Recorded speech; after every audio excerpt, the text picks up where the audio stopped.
L'avantage d'envers de mer, c'est que toutes les veines vont dans le sens que vous voulez. Vous pouvez les croiser autant que vous voulez.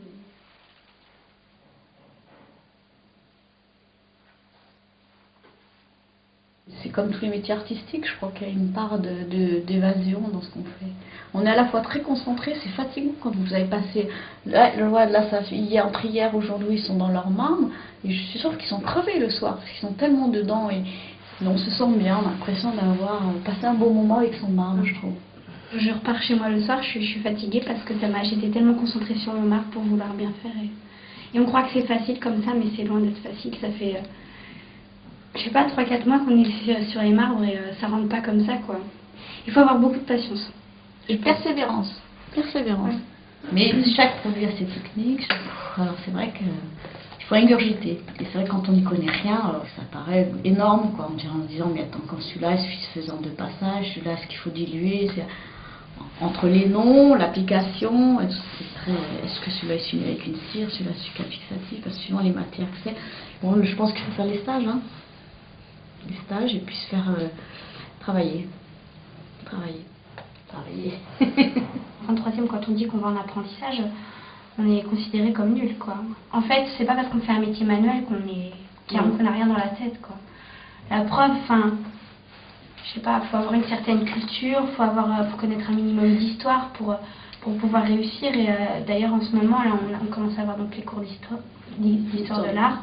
Et finalement, on rapprend une partie de l'histoire de France, de partout du monde, qui, il y a 10 ans, nous intéressait pas, on n'en avait rien à faire. Et parce que là, ça touche à ce qu'on fait nous. Puis vous êtes ça commence à nous parce que vous êtes plus mûr.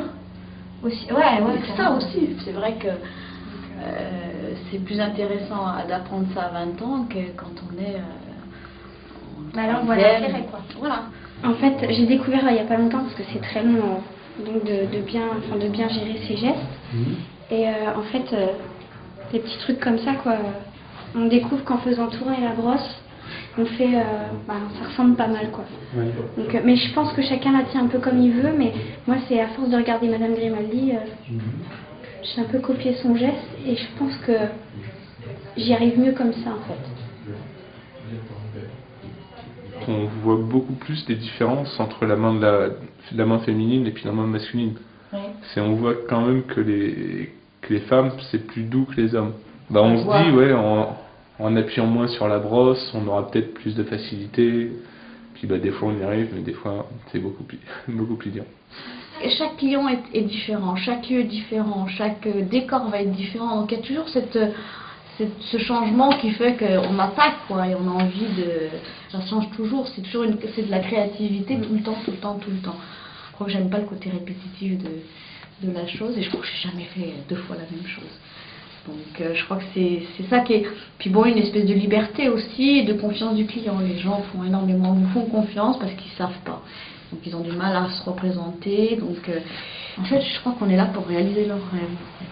Ils se disent, je veux ça. Et puis moi, je me dis, j'ai réussi un chantier. Quand ils me disent, Madame Mali, c'est exactement ce que je voulais. Là, je viens de faire un cabinet de kiné, j'ai fait des restaurants, c'est là où le travail nous appelle. Hein. C'est beaucoup de bouche à oreille. Hein. Ça, c'est vrai que ça fait 10 ans que je suis dans ce métier et on est loin de faire les 35 heures. Mais bon, quand on est à son compte, qu'on fait ça avec plaisir, je crois que c'est... Mais c'est un beau métier. Je pense qu'il y a beaucoup d'avenir dedans.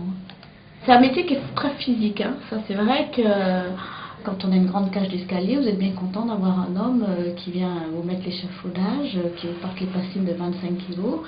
Parce qu'il faut reconnaître aussi que c'est pas trop adapté aux femmes, hein, le bâtiment. Hein. Même les manches des outils.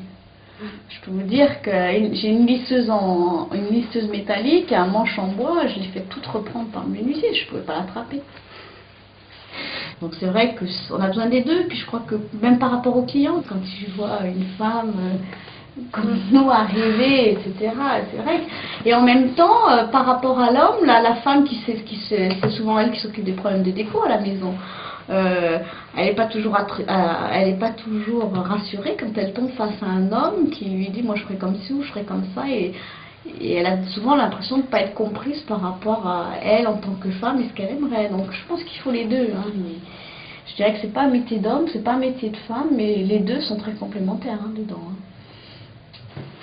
Quand on sort de l'école, enfin de la troisième ou enfin peu importe, et qu'on n'a pas du tout fait de bâtiment, ou enfin même un petit peu de déco, mis à part chez son papa ou sa maman, ou même chez des amis, quoi. On n'est pas crédible en fait auprès des employeurs parce que c'est vrai que qui voudrait embaucher une fille qui a 15 ans, et puis finalement, bah, si on a la chance de tomber sur quelqu'un qui a confiance et puis qui est pas trop macho, ça va quoi. Mais moi qui ne suis pas passée par l'entreprise, moi ça a été pour mes parents. Hein. J'étais pas du tout le jour où je leur ai demandé une caisse à outils, je peux te dire que. Ben, en plus, je suis une fille de médecin, ils ont tous fait médecine, ils ont tous fait leur je voulais de formation faire, je voulais après mon bac faire les beaux-arts. Mes parents m'ont dit, Niette, qu'est-ce que tu vas faire J'ai fait un BTS de commerce. Alors, vous voyez, là-dessus après j'ai été secrétaire médicale. Et j'ai profité d'un licenciement parce que j'étais trop bonne secrétaire pour faire ma formation patron d'école.